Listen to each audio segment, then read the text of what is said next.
Today's topic, which we are going to discuss, is about every English learner. Yes, and it is most searched and most debated topic on YouTube channel because the topic is how to think in English. How can we shift from translating from a native language to thinking in English?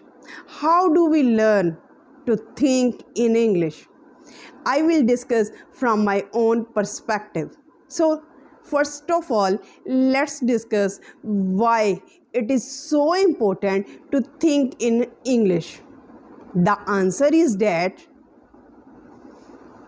the words and the sentences which we use in our translation doesn't convey the same sense as in English language. This is the biggest difference. That's why you have heard probably many times native English speakers saying this. This is not how we say. We don't like these words. What do you mean by this?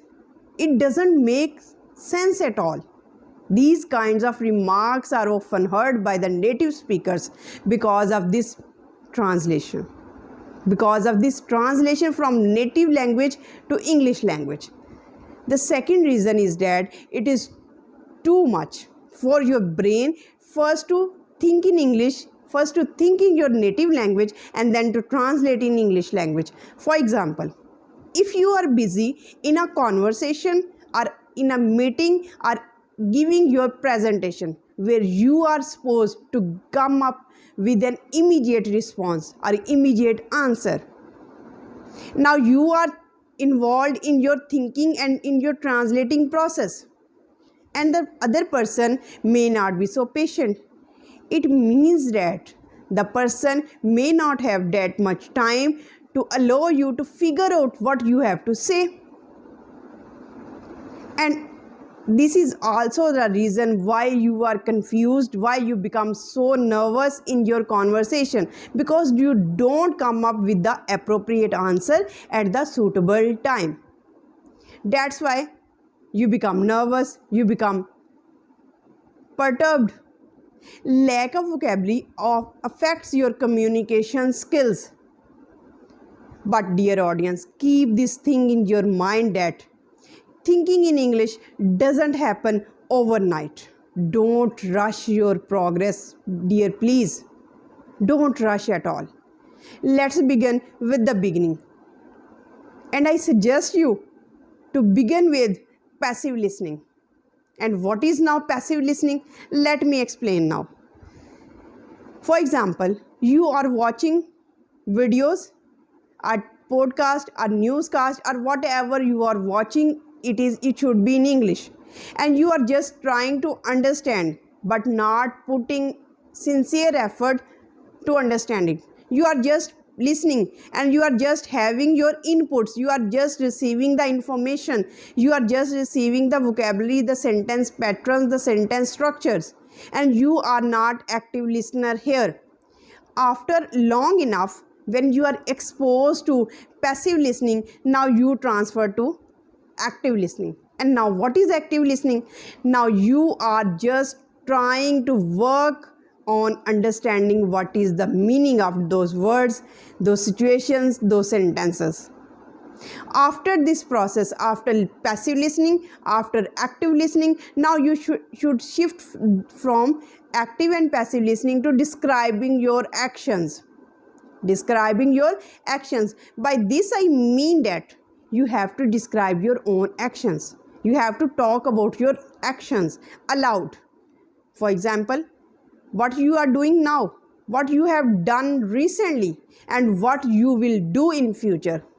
All those actions should be described in English in your brain. It should be like a menu. You are just talking about your menu aloud. It should be like your menu. And it's habit training. Remember this.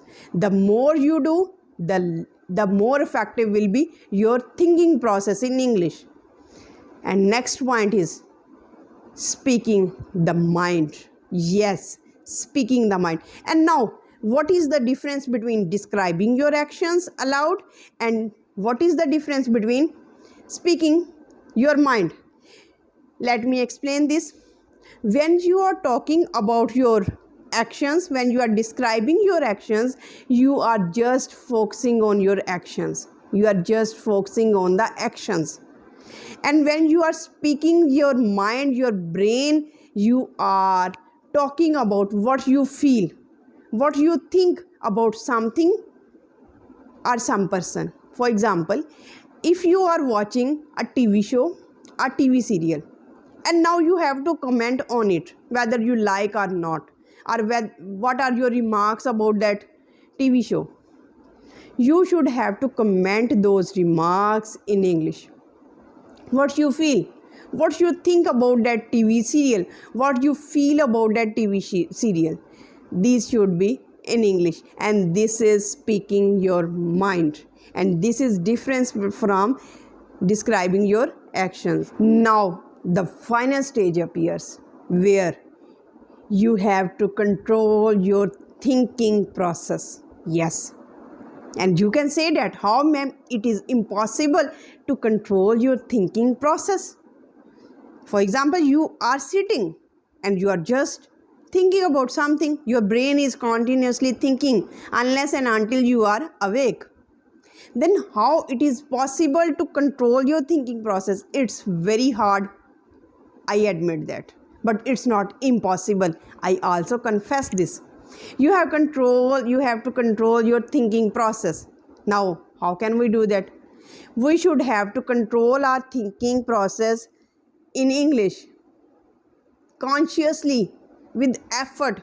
We should put an extra effort to compel our brain to think in English. What we are thinking in our native language, we should have trained our mind to think in English.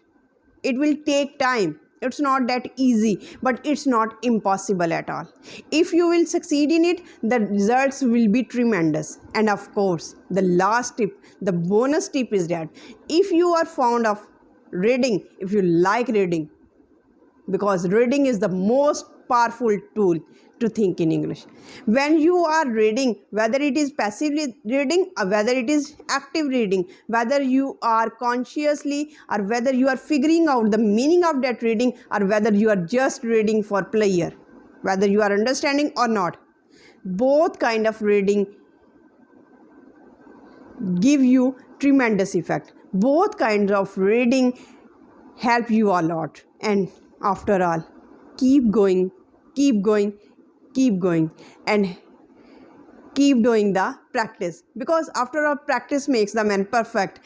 If you do follow these steps with sequence, with appropriateness, the results would be tremendous. Let me know in the comment section which kind of method you are already following and which kind of method you use and you consider that it is suitable for you. Till the next video, stay happy, stay blessed, have a nice day. Thank you so much.